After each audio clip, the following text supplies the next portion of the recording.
అయ్య బాబోయ్! అమ్మగారి కోపం చూస్తుంటే నాకు చాలా భయంగా ఉంది. ఏం జరుగుతుందో ఏంటో అని చెప్పేసి చంటి భయపడుతూ ఉంటాడు. ఏం కాదులేరా కానీ అబ్బాయి గారు చంపినోళ్ళకి ఈరోజు నూకలు చెల్లిపాయి అని చెప్తూ ఉంటాడు. ఇక విజయమ్మ, చెంచలమ్మ ఇద్దరు కలిసి స్టేషన్‌కి అయితే వెళ్తూ ఉంటారు. ఇద్దరు ఒకరినొకరు చూసుకుంటూ ఉంటారు.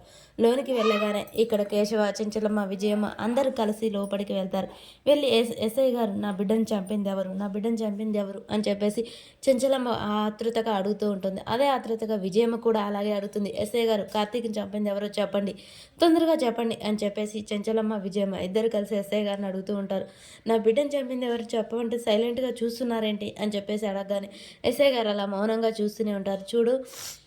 చూడండి ఎస్ఐ గారు, నా బిడ్డని చంపింది ఎవరైనా సరే, రాజకీయ నాయకులైనా ఇంకెవరైనా సరే నేను వదిలిపెట్టేదే లేదు అని చెప్పేసి అనగానే ఈలోపే చాముండి, రవిబాబు ఇద్దరు వస్తూ ఉంటారు. అలా అందరూ స్టేషన్‌లోకి వచ్చి చెప్పండి మా బావని చంపింది ఎవరు? మా బావని చంపింది ఎవరు? అని చాముండి కూడా అడుగుతూ ఉంటుంది.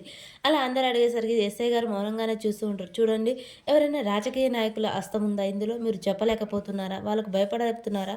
వాళ్ళని అరెస్ట్ చేయలేకపోతున్నారా? అని చెప్పేసి విజయమ్మ, చెంచలమ్మ ఇద్దరు తరుముతూ ఉంటారు ఎస్ఐ గారిని. చూడండి, మీరేం భయపడకండి. నేను చట్ట ప్రకారమే నేరం చేసిన అతన్ని శిక్షిస్తాం. మీరు భయపడకండి. నిజమేంటో మాకు చెప్పండి అని చెప్పేసి కేశవ, విజయమ్మ, చెంచలమ్మ అడుగుతూ ఉంటారు. మీకు భయమైతే చెప్పండి. ఆ వ్యక్తిని గుంజుకెళ్ళి నా గుమ్మానికి కట్టేసుకుంటాను అని చెప్పేసి చెంచలమ్మ అంటుంది. ఏంటి మీరు మాట్లాడేది? చట్టం ముందే మీరు ఎలా శిక్షిస్తారో నాకు చెప్తున్నారా? నేర్పుతున్నారా? షడప్ ఎస్ఐ గారు, మీరు లంచం తీసుకున్నారు కాబట్టి అలా మాట్లాడుతున్నారు అనగానే ఎస్ఐ ఉండి ఒక్కసారిగా కోప్పడతాడు. చెంచలమ్మ గారి ముఖం చూసి ఊరుకుంటున్నాను. ఏంటి ఒక ఎస్ఐనే పట్టుకొని నువ్వు లంచగొండి అంటావా?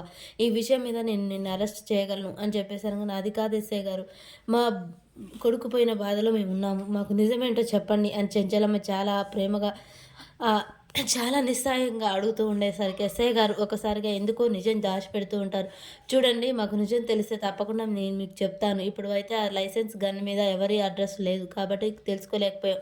మాకు నిజాలు తెలుసుకోవడానికి ఎన్నో దారులుంటాయి. చట్టాన్ని కాపాడుతాం కాబట్టి మీరు నిశ్చింతగా వెళ్ళి నాకు కొంత టైం ఇవ్వండి. ఈలోపే నేను తెలుసుకుంటాను అని చెప్పేసి ఎస్ఐ అయితే అంటాడు.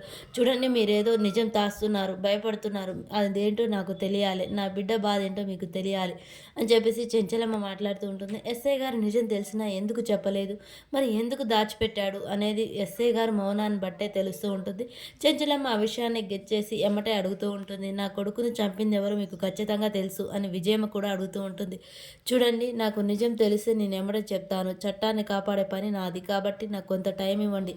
తెలుసుకొని నేను మీకు నిజం తప్పకుండా చెప్తాను అని చెప్పేసి చెంచలమ్మ, విజయమ్మ అక్కడి నుంచి వెళ్ళిపోతారు. ఎస్ఐ ఎందుకు నిజం దాచాడు?